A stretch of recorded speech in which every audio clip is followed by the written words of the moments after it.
नमस्कार बच्चों, Kaushik online classes channel पर आपका स्वागत है। ये हमारा कक्षा 8 संस्कृत विषय का दूसरा पाठ है, द्वितीय पाठ है बिलस्य वाणी न कदापि में श्रुता। कि बिल की जो वाणी है वो न कदापि नहीं कभी भी मैं श्रुता मेरे द्वारा सुनी गई। कि जो कभी कई बार आपने गुफा बिल जिसको हम बोलते हैं कि उसकी आवाज़ किसी ने सुनी है, तो ये वही उसी के ऊपर पाठ ये हमारा आधारित है। बिलस्य वाणी न कदापि में श्रुता। प्रस्तुत पाठ संस्कृत के प्रसिद्ध कला ग्रंथ पंचतंत्र। कहाँ से लिया गया है ये? पंचतंत्र के तृतीय तंत्र काकुलो के। पंचतंत्र जो है वो एक हमारी कहानियों की पुस्तक है। इसके अंदर 5 तंत्र है। पंच क्या होता है? 5 तंत्र हैं, 5 भाग हैं, और उनमें उसकी रचना किसने की है? श्री विष्णु शर्मा जी ने। और जो ये हमारा पाठ है वो उसके तीसरे तंत्र से काकुल्लुक्यम जिसका नाम है से संकलित है। पंचतंत्र के मूल लेखक विष्णु शर्मा हैं और इसमें 5 खंड हैं जिन्हें तंत्र कहा गया है। इनमें गद्य पद्य रूप में कथाएं दी गई हैं जिनके पात्र मुख्यतः पशु पक्षी हैं। कि इसमें बहुत अच्छी अच्छी कहानियाँ हैं। कभी आपको ये पुस्तक मिले तो पढ़ना, जैसे विद्यालय की पुस्तकालय में भी उपलब्ध होती है ये पुस्तक।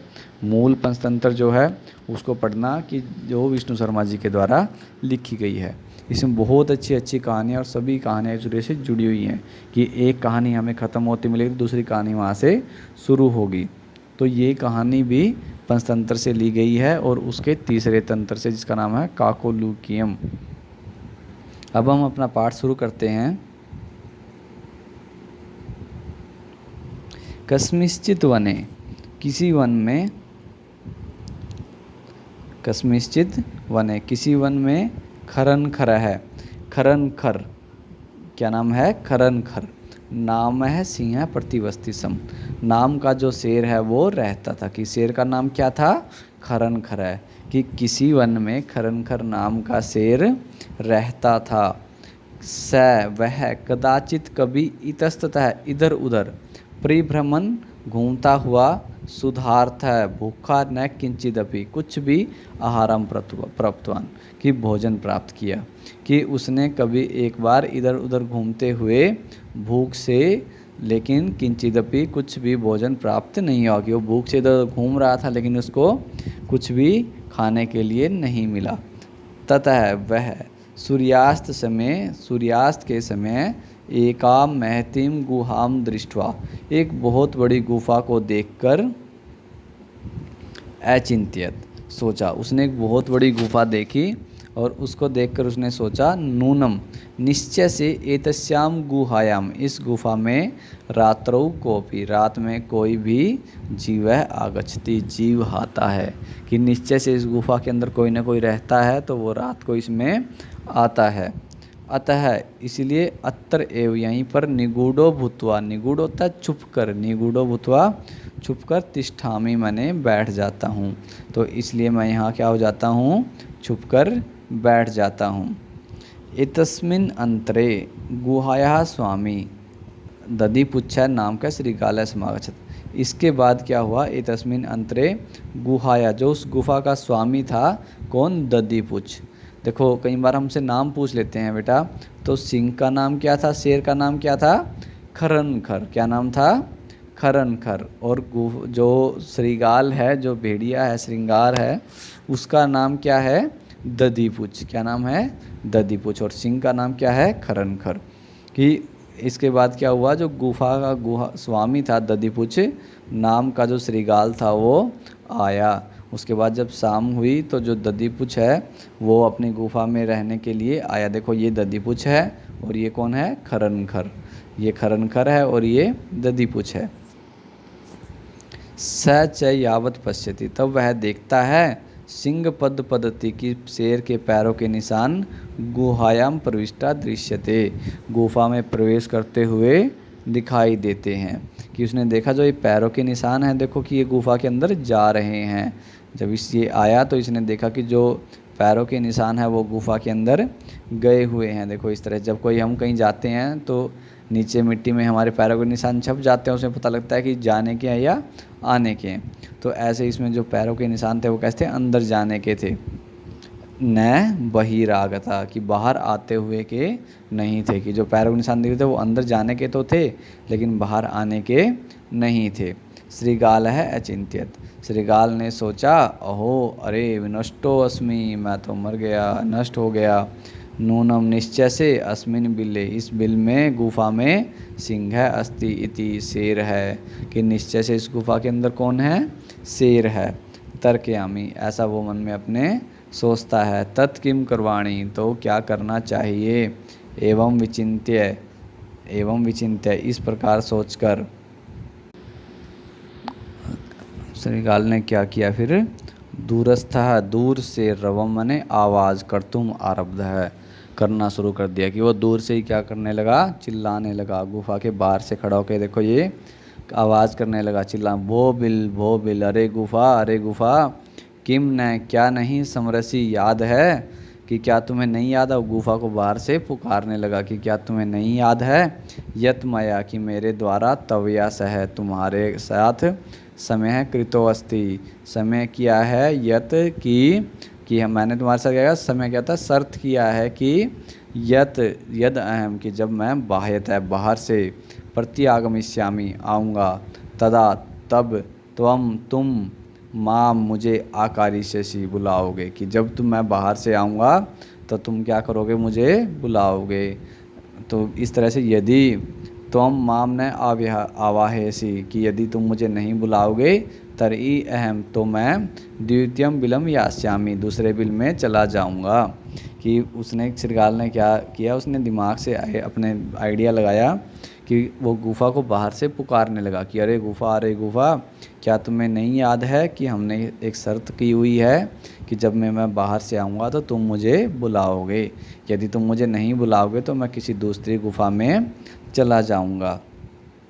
अथ एतत् श्रुत्वा, यह सुनकर, सिंह अचिंत्यत, शेर ने सोचा, नूनम ऐसा, निश्चय से यह गुफा स्वामिनः, स्वामी को सदा समाह्वानम करोति, बुलाती है, कि कहीं न, उसने, शेर को लगा कि हाँ कहीं ना कहीं ये गुफा क्या हुआ, अपने स्वामी को बुलाती है, परंतु मद भयात, मेरे भय से, न किंचित वदती, कुछ बोल नहीं रही है, कि ये मेरे भय से कुछ बोल नहीं रही है। अथवा ठीक है, साधु इदम उच्यते, कि यार ठीक ही कहा गया है। भयस्त्रंत मनसाम हस्तपादादिका क्रिया प्रवर्तन्ते न वाणी च वेफ्थु च अधिको भवेत, कि भय त्रस्त मनसा, कि जब हम भय से त्रस्त मन वाले होते हैं तो हमारी जो हस्तपाद आदि का क्रिया, जो हाथ और पैरों की क्रिया है, वो नहीं होती है। प्रवर्तनते न वाणी च वेफ्थु च अधिको क्रिया, की जो वाणी, आवाज़ भी नहीं निकलती है, और कंपन, वेफ्थु क्या होता है, कंपन अधिक होता है। कि जब भी कभी हम डर रहे होते हैं, मन में हमारे भय होता है किसी प्रकार का, तो क्या होता है कि हम उस समय हमारे हाथ और पैर काम नहीं कर रहे होते और हमारी वाणी भी नहीं निकल रही होती और हमें कंपन हो रही होती है। तो यद अहम, कि जब मैं अस्य आवाहनम करोमि, इसका आवाहन करूँगा, तो शेर क्या सोचता है कि अब मैं इसका आह्वान करूँगा, यानी कि श्रीगाल को मैं बुलाऊँगा। एवं इस प्रकार स बिले प्रविश्य, वह बिल में प्रवेश करेगा और मैं भोजनम भविष्यति, मेरा भोजन बन जाएगा। इत्थम विचार्य, यह विचार करके, सिंह मनसा, शेर ने मन से, श्रीगालस्य आह्वानम करोत, श्रीगाल का आह्वान किया।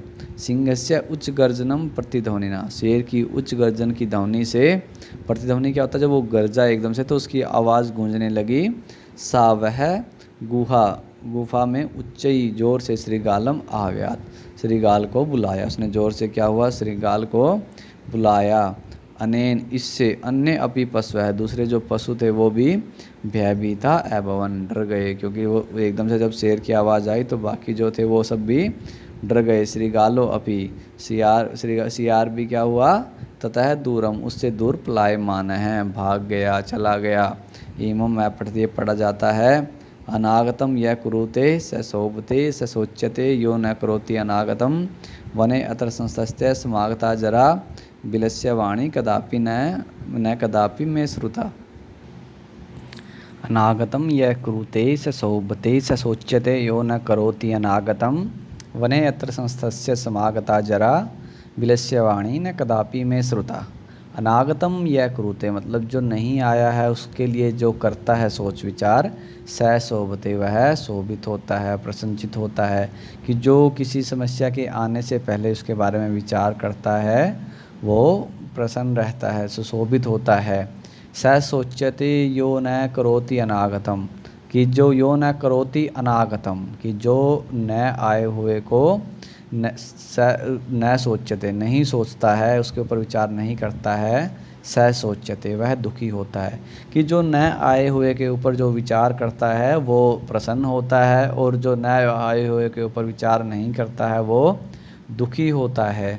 वने अत्र संस्थस्य समागता जरा, कि यहाँ वन में रहकर समागता जरा, मुझे बुढ़ापा आ गया लेकिन बिलस्य वाणी न कदापि में श्रोता, लेकिन बिल की वाणी मैंने कभी नहीं सुनी। कि यहाँ रहते रहते मैं बूढ़ा हो गया लेकिन मैंने बिल की वाणी कभी भी, बिल की आवाज़ जो है वो कभी नहीं सुनी। लेकिन फिर भी देखो यहाँ पर सिंह को क्या हुआ, उसने एकदम से विचार नहीं किया और वहाँ पर उसने जो गुफा की आवाज़ निकालने की कोशिश की, जिससे जो सियार है, श्रीगाल है, वो अपनी चतुराई से वहाँ से बच गया।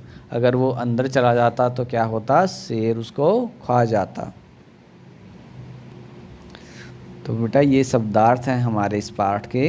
कस्मिश्चित किसी वन में, क्षुधार्तः भूख से व्याकुल, अंतरे बीच में, निगूढ़ो भूत्वा छिपकर, सिंह पद पद्धति शेर के पैरों के चिन्ह, रवह शब्द या आवाज़, यावत तावत जब तक तब तक, समय है शर्त भायतः बाहर से, यदि तरही अगर तो, तत्श्रुत्वा वह सुनकर, भय त्रंत मनसाम डरे हुए मन वालों का, हस्तपाद आदि का हाथ पैर आदि से संबंधित, वेपतु कंपन, भोज्यम भोजन योग्य पदार्थ, सहसा एकाएक अनागतम आने वाले, सोच्यते चिंतनीय, संस्थस्य रहते हुए, जरा बुढ़ापा, क्रूते क्रोति निराकरण करता है, बिलस्य बिल का गुफा का। और इससे आगे हमारा अभ्यास है। सबसे पहला जो प्रश्न है उसका हमें सिर्फ उच्चारण करके देखना है। जैसे कस्मिश्चित विचिन्त्य साध्विदम सुधार्तः एतश्रुत्वा भयस्तृंत वंशाम सिंह पद पदति समाहवनम प्रतिध्वनि। और उसके बाद एक पदेन हमें उत्तर देना है इनका। सिंहस्य नाम किम, शेर का नाम क्या था। गुहाया स्वामी क्या आसित, गुफा का स्वामी कौन था। सिंह कस्मिन समय गुहाया समीपे आगता है, शेर किस समय गुफा के समीप आया। हस्तपाद आदि का क्रिया के सामने प्रवर्तनते गुहा केन प्रतिध्वनिना। तो ऐसे उसके बाद पूर्ण वाक्य में उत्तर देना हमें। खरनकर कुत्र प्रतिवस्तिसम, खरनकर कहाँ रहता था। महतीम गुहाम दृष्टवा सिंह की अचिंत्यत, बड़ी गुफा को देखकर शेर ने क्या सोचा। श्रीगाल है किम अचिंत्यत, श्रीगाल ने सियार ने क्या सोचा। श्रीगाल है कुत्र पलायित है, शेर जो सियार जो है वो कहाँ भाग गया। गुहा समीपम आगत्य श्रीगाल किम पश्यति, गुफा के समीप आकर श्रीगाल क्या देखता है। कै शोभते, क्या सुशोभित होता है। हम यहाँ पर प्रश्न निर्माण करना है, जहाँ जहाँ अंडरलाइन दे रखा है वहाँ वहाँ हम उसके स्थान पर प्रश्न निर्माण करेंगे। उसके बाद घटनाक्रम के अनुसार हमने लगाना है कि कौन सी घटना पहले हुई और कौन सी बाद में। पहले क्या हुआ, उसके बाद क्या हुआ, उसके बाद क्या हुआ, इस तरह से। और यहाँ पे हमें यथा निर्दिष्ट उत्तर देना है कि जैसा कहा गया है कि एकाम गुहाम महतिम गुहाम दृष्टवा स अचिंतित, एक बड़ी गुफा को देखकर उसने सोचा। अस्मिन वाक्य कति विशेषण पदानी, इसमें कितने विशेषण पद हैं। संख्या सह पदानी अपीलिखत, संख्या के साथ में वो पद भी लिखो, इसमें हमें विशेषण बताने हैं। तद अहम अस्य आह्वानम करोमि, कि तब मैं उसका आह्वानम करोमि बुलाता हूँ। अत्र अहम इति पदम कस्मै प्रयुक्त, यहाँ पर जो मैं है वो किसके लिए प्रयोग हुआ है, सियार के लिए या सिंह शेर के लिए। यदि तुम माम न आव्यासी, यदि तुम मुझे नहीं बुलाओगे। अस्मिन वाक्य कर्तृपदम, की यहाँ पर कर्ता कौन है। तो इस तरह से उसके बाद हमें रिक्त स्थान भरने हैं अव्यय पदों से। यहाँ पर जो मंजूषा दी हुई है हमारे सामने, और उससे हमें छांट छांट कर सभी को भरना है। तो ये हमारा पाठ था दूसरा। जहाँ भी जिस भी बच्चे को समस्या हो वो कमेंट सेक्शन के अंदर लिख सकता है उसको। जहाँ भी जो भी प्रश्न आपको समझ नहीं आ रहा है वो मुझसे पूछ सकता है। तो सभी बच्चे अपनी पढ़ाई को कंटिन्यू करते रहें और अपने जो भी आपको पढ़ाया जा रहा है उसको अपनी टिप्पणी पुस्तिका में ज़रूर नोट कर लें। धन्यवाद।